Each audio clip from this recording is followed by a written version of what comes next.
नमस्कार, मैं खुशी। स्वागत है आपका HT न्यूज इंडिया में। आइए नजर डालते हैं इस वक्त की बड़ी खबर पर। मैं अब्दुल कदीर बख्श HT न्यूज इंडिया में आप सभी का स्वागत करता हूं।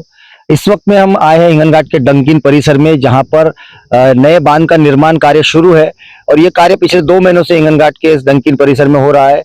और इससे पहले भी 2010 में हिंगन घाट में एक बांध का निर्माण कार्य शुरू हुआ था, जो पूरी तरीके से भ्रष्टाचार की भेंट चढ़ चुका था। अब हिंगन घाट शहर में एक चर्चा ऐसी चल रही है कि कहीं यह भी बंधारा, यह भी बांध कहीं भ्रष्टाचार की भेंट न चढ़े, क्योंकि अभी कुछ दिनों पहले इसी बंधारे के जो ठेकेदार है पीयूष इंफ्रास्ट्रक्चर कंपनी और उनके जो कर्मचारी अधिकारी लोग, उनके द्वारा यहाँ पर इस नदी में जब खोद काम शुरू था, तो यहाँ से जो नदी से जो रेती निकली थी, ये मिनिमम 100 ब्रास रेती इन्होंने लेके अपने यहाँ से दूसरे जो स्टॉक है वहां पे जमा करने की बात भी यहाँ जब लोगों के जानने में आई है, तो उसके बाद से शहर के सभी सामाजिक लोग और पत्रकार इस पर अपनी पूरी नजर बनाए हुए हैं। और उसी के बाद महसूल विभाग के अधिकारियों ने यहाँ पर आकर मौके पर आकर उस 100 ब्रास रेती की जब्ती कार्यवाही करने की बात भी कही है, लेकिन अभी तक के संबंधित कंपनी के लोगों पर कोई भी गुना दर्ज नहीं हुआ, ना उन पर कोई जब्ती के बाद में कोई दंड उनसे लिया गया। तो ये सभी जो सवालों के घेरे में महसूल विभाग भी आ चुका है, संबंधित कंपनी भी आ चुकी है, और इसके बाद हिंगन घाट शहर के सभी राजनीतिक सामाजिक पक्ष भी इस पर पूरी तरीके से अलर्ट मोड पर है। और दूसरी और एक बहुत महत्वपूर्ण बात, जब ये खुदाई काम जब यहाँ चल रहा था, तो ये नदी का जो किनारा आप जैसे देख रहे हैं वीडियो के माध्यम से, ये पूरी तरीके से अभी नीचे उतर चुका है। लेकिन यहाँ तट पर जिन लोगों के शव दफन किए गए थे, जो कई सालों से यहाँ दफनाए जाते थे, वो शव भी यहाँ पर खोद काम में निकले, और एक ताजा लाश जो दफन करने को शायद कुछ ही दिन हुए या कुछ घंटे हुए होंगे, वो लाश भी यहाँ से प्राप्त हुई थी। उसके भी हमारे पास में फुटेज मौजूद है।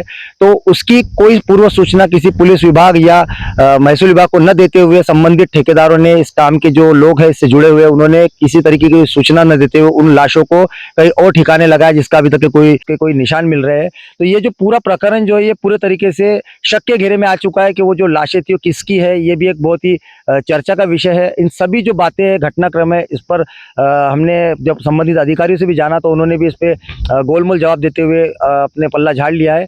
और आज हिंगन घाट शहर में राष्ट्रवादी कांग्रेस द्वारा भी इस विषय को लेकर एक निवेदन दिया गया है। उन्होंने शुक्रवार तक के समय दिया और उसके बाद आंदोलन का भी इशारा किया है। तो इन सभी विषय में जो वना नदी संवर्धन समिति के अध्यक्ष है, हमने उनसे भी चर्चा की, तो हम उन्हीं को लेकर आपके सामने आए और इस विषय में पूरी उनके बात करेंगे। तो क्या कहना है उनका इस विषय में। रुपी जी, जैसे बताइए कि आप कई सालों से वना नदी संवर्धन समिति में काम कर रहे हैं, वना नदी को संवारने का, सजाने का काम आप लोग कर रहे हैं, और इस तरीके का जो भ्रष्टाचार की जब बात आप लोगों को पता चलती है, तो कैसा लगता है। देखो, ये वना नदी है हमारी जीवनदायिनी, और हमारे हिंगन घाट की जीवनदायिनी रहने से हमारे को पानी की कोई भी मुबलकता नहीं रहती है। कई हमारे पीढ़ी हो गए, आज तीसरी पीढ़ी चालू है हमारी, अभी तक तो ये नदी ने कभी धोखा दिया नहीं, इसलिए हमारे को इसका हम ऋणी है।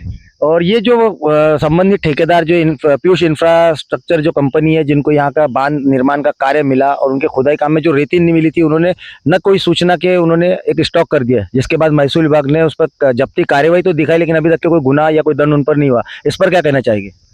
देखो, हमारे वना नदी संवर्धन समिति की तरफ से नायब तहसीलदार सागर जी कामड़े, इनको हमने डेपुटेशन दिया है। आज समझो तीसरा दिन है, अभी तक की कोई भी चौकसी या वो प्रणय अपना जो पीयूष इंफ्रास्ट्रक्चर जो औरंगाबाद का है, उनको अभी तक कोई भी ऐसा चौकसी या उनके ऊपर कोई गुना दाखिल हुआ नहीं है।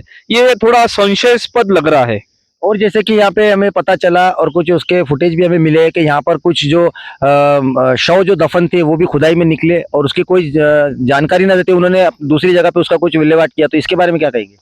इसमें ऐसे है कि यहाँ पे 3 से 4 ऐसे बॉडी मिली है। एक साधारणतः यंग बॉडी है और 2-3 ऐसे पुरानी बॉडी है। तो ये बॉडी मिली है यहाँ पे, तो इसकी इंफॉर्मेशन ना पुलिस स्टेशन को है, ना पुलिस महसूल प्रशासन को है, ना हिंगन घाट के स्थानिक कोई किसी जिम्मेदार व्यक्ति के पास है। या हालांकि हम यहाँ पे आए थे उस दिन, हमारे को कुछ ऐसे एविडेंस मिले यहाँ पे कि वो एविडेंस के द्वारा हम ये साबित कर रहे हैं कि यहाँ पे बॉडी मिली है, और उन्होंने खुद होके उसका कहीं तो भी उसका इंतजाम कर दिया है, और इसका कोई भी मालूमात नहीं है अभी तक। बहुत बहुत धन्यवाद रुपेश भाई। तो जैसा कि इन्होंने बताया कि जो यहाँ पे डेड बॉडी जो शव दफन थे वो उसमें निकले और एक ताज़ा बॉडी भी थी, इसका कहीं और ठिकाना लगा दिया गया है, लेकिन इसकी कोई जानकारी नहीं दी। अब एक बहुत बड़ा सवाल इस पर पैदा होता है कि वो जो लाश थी, ताज़ा लाश थी जिसका कफन बाकायदा वीडियो में दिख रहा है, वो लाश किसकी थी? कहीं ये कोई अनैतिक घटना तो नहीं? इस पर भी सवालिया निशान खड़े हो रहे हैं। अब ये पूरा प्रकरण, इस प्रकरण में पुलिस विभाग, महसूल विभाग क्या एक्शन लेता है ये देखना बाकी है, और इसी तरीके की इस भ्रष्टाचार और इस विषय को लेकर हम आप तक अपनी खबरें पहुंचाते रहेंगे। खबरों में अब तक के लिए बस इतना ही। फिर होगी आपसे मुलाकात ऐसी किसी बड़ी और खास खबर के साथ।